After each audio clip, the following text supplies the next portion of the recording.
Good morning, class. Before our discussion started, let me introduce myself first. My name is Miss Shena Leorin. Our subject is ED 111. So, let's proceed. Our topic for today is all about social learning theory or observational learning by Bandura. Before we continue, may I ask Miss Kinley Tumakin what you have observed in the given picture? Okay, Miss Kinley is right. The children is observing what her mother doing, and by that, the children will learn and imitate her mother. That is the example of observational learning. Let's continue. A progression of early behaviorism theory is the social learning theory or observational learning. It proposes that people can learn both directly and indirectly by observing others. This means that this learning can be learned through what we have seen in our surroundings. We can learn it through observing or imitating what they are doing. A social learning theory can unveil new methods of teaching. This theory considers how both environmental and cognitive factors interact to influence human behavior. Then, individuals that are observed are called models. Looking back in the sample picture, the model of this picture is the mother. This model provides example of behavior to observe and imitate. So, the observer is the child. Let's continue. There are the social learning theory. External link has 4 mediational processes that help determine whether a new behavior is acquired. First is attention, the degree to which we notice the behavior. This means that a behavior must grab our attention before it can be imitated. Considering the number of behaviors we observe and do not imitate daily indicates attention is crucial in whether a behavior influences imitation. Next is retention. How will we remember the behavior? We cannot perform behavior if we do not remember the behavior. So, while a behavior may be noticed, unless a memory is formed, the observer will not perform the behavior. And because social learning is not immediate, retention is vital to behavior modeling. Third is reproduction, the ability to perform the behavior.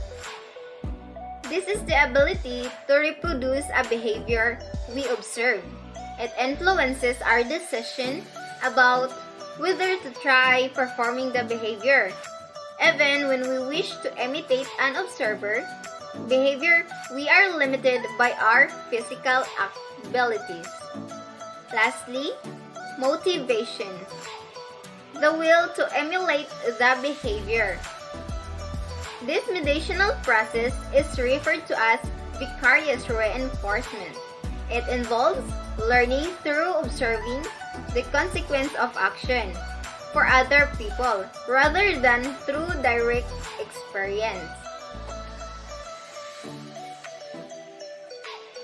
This theory also emphasizes that we learn not only how to perform a behavior, but also what will happen to us in a specific situation if we do perform it. It was proposed that all learning was a result of both direct and indirect experience through the process of association and reinforcement. For example, children and adults often exhibit learning for things with which they have no direct experience. Even if you have never swung a baseball bat in your life, you would probably know what to do if someone handed you a bat and told you to try to hit a baseball. This is because you have others perform this action, either in person or in television. Bandura added that people are reinforced for modeling the behavior of others. He suggested that the environment also reinforces modeling. As what I have discussed earlier, the model is the person or person who provide an example of behavior to observe and imitate. So, this is the several possible ways. First, the observer is reinforced by the model. The observer is reinforced by the model. The model itself has to persuade the imitate to do what they are doing for the observer, to join their company or to be part of them. For example, a student who changes dress to fit in with a certain group of students has a strong likelihood of being accepted and thus reinforced by that group. Second, the observer is reinforced by a third person. The observer might be modeling the action of someone else.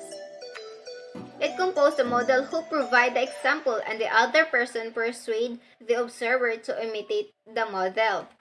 For example, an outstanding class leader or student.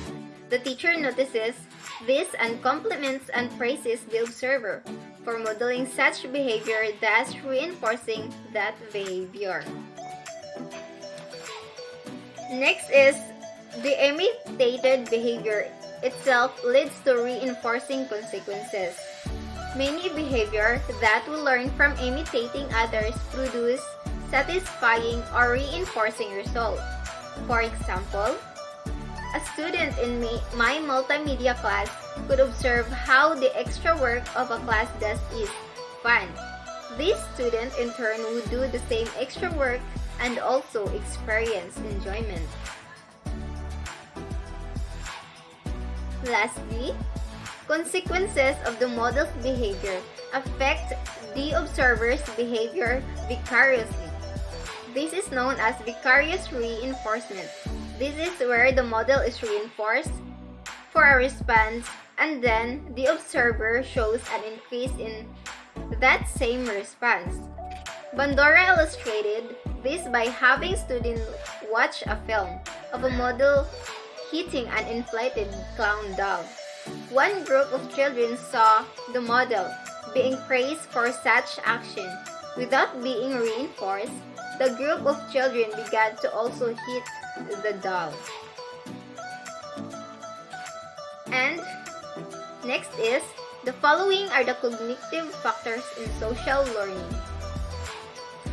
First, learning without performance. Bandura makes a distinction between learning through observation and the actual imitation of what has been learned. This means that learning through observation and the actual imitation of what has been learned is different, because learning through observation is only gaining learning from the models, and there is no imitation happens, while actual imitation of what has been learned is where the observer doing what he or she learned from a certain model. Second, cognitive processing during learning. Social learning theories contend that attention is a critical factor in learning. In this factor, attention is really needed, as if cognitive processing may have delays and difficulties in learning, as cognitive processes are not working regularly. Third, expectations. As a result of being reinforced, people form expectation about the consequences that future behavior are likely to bring. Reinforcement increases a response only when the learner is aware of that connection. Lastly is reciprocal causation. Bandura proposed that behavior can influence both the environment and the person. In fact, each of these three variables, the person, the behavior, the environment, can influence on each other. Environment affected by behavior. More than a person's physical environment, this includes their social environment as well. Next is modeling. There are different types of models. There is a live model, the actual person demonstrating the behavior. This means that the model is demonstrating the behavior, demonstrating her action, while the observer is watching and listening the steps and ways and actions being presented. Second is a symbolic model, which can be a person or action portrayed in some other medium such as the television, videotape, or computer programs. These models are presented using medium, for example, a sport, specifically basketball.